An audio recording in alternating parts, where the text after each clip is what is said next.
You've been working for the Sinaloa cartel for 7 years. Started as a lookout at 22.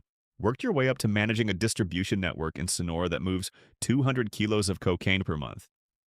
You have money, respect, a house in Hermosia with a pool your daughter learned to swim in. You have everything the organization promised when you were young and hungry and desperate for a way out of poverty. You also have blood on your hands, nightmares that wake you at 3 a.m., and the growing certainty that this life will kill you before you turn 35. Your daughter is 6 now. She started school this year, came home talking about her teacher and her friends, and what she wants to be when she grows up. Doctor, she said she wants to help people. You looked at her across the dinner table and saw your mother's eyes, your grandmother's smile. Generations of women who deserved better than the men they got stuck with. You realized you don't want her growing up in this world. You don't want her finding out what her father does. You don't want her becoming another statistic in a war that never ends. Your wife knows something is wrong. Maria has always been able to read you even when you don't want to be read. She finds you in the backyard at midnight staring at the pool and asks what you're thinking. You tell her the truth for the first time in 7 years. You want out. You want to take her and Sophia and disappear somewhere the cartel can't reach. Somewhere you can start over. Somewhere your daughter can become a doctor without knowing her father helped poison half of Arizona. Maria doesn't react the way you expected. She doesn't cry or argue or tell you it's impossible. She just nods slowly like she's been waiting for this conversation, like she's already done the math herself. She asks how. You don't have an answer yet, but now you have a partner. The planning takes 6 months. You can't rush this. Rushing gets people killed, and the people who try to leave the cartel usually end up as warnings to others. You've heard the stories, seen the aftermath.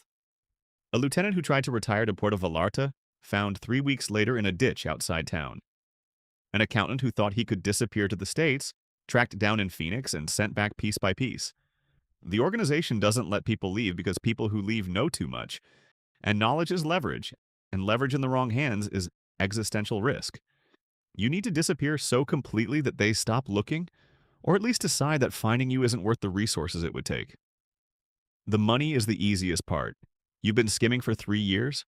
Small amounts, nothing that would trigger an audit. Fractions of percentages that disappear into the noise of a business that moves millions. Cash that never gets deposited in organization accounts. That goes instead to accounts you've set up in countries with banking secrecy laws. You have $340,000 saved, enough to start over somewhere modest, enough to buy time while you figure out what legitimate work looks like. The money is hidden in accounts in Panama and the Cayman Islands, accessible only through passwords you've memorized and never written down, never stored digitally, never shared with anyone except Maria. The documents are harder. You need new identities, not just for yourself, but for Maria and Sophia. Passports that will survive scrutiny at border crossings. Birth certificates that show histories you never lived. Social security numbers and tax records, and the entire paper trail that proves you're someone other than who you are. You find a forger through contacts you've built over 7 years. A man in Guadalajara who makes documents for people who need to become invisible? He's expensive. $50,000 for the 3 of you. Cash, no receipts, no questions. You pay it without negotiating because quality matters more than price when your life depends on the product. The documents arrive a month later, perfect in every detail.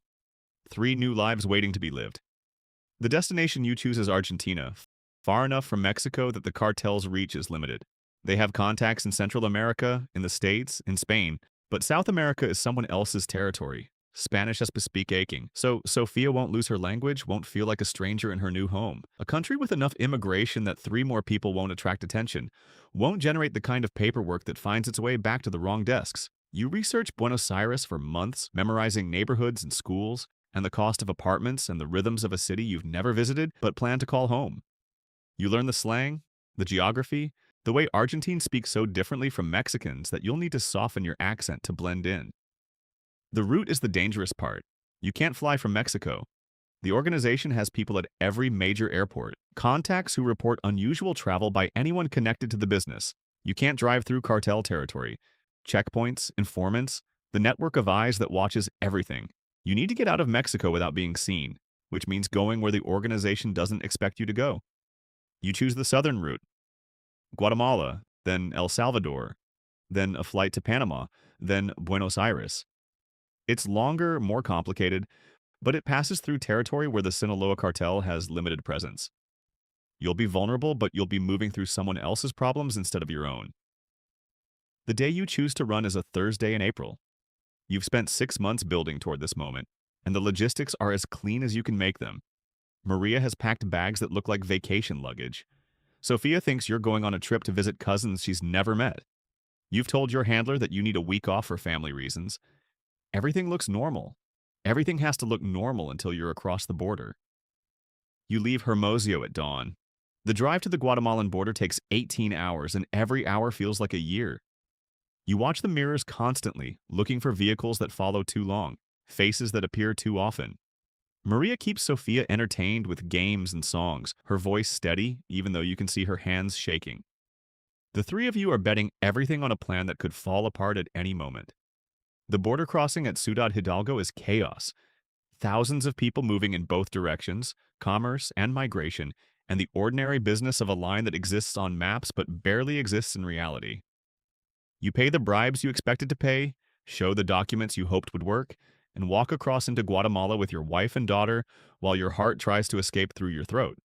Guatemala City is a waypoint, not a destination.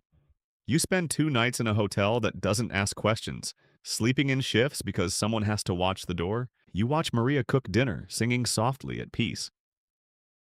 You think about the house in Hermosillo with the pool, the money and respect, and everything the cartel promised. You gave it all up for a small apartment and honest work, and the chance to watch your children become people who don't carry your weight.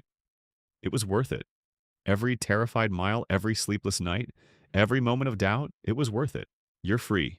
Not completely, not forever, but enough. Enough to watch your daughter become a doctor someday.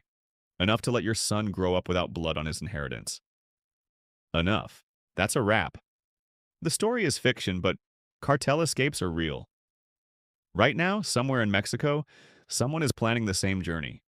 Mapping routes, forging documents, calculating the cost of freedom against the price of staying.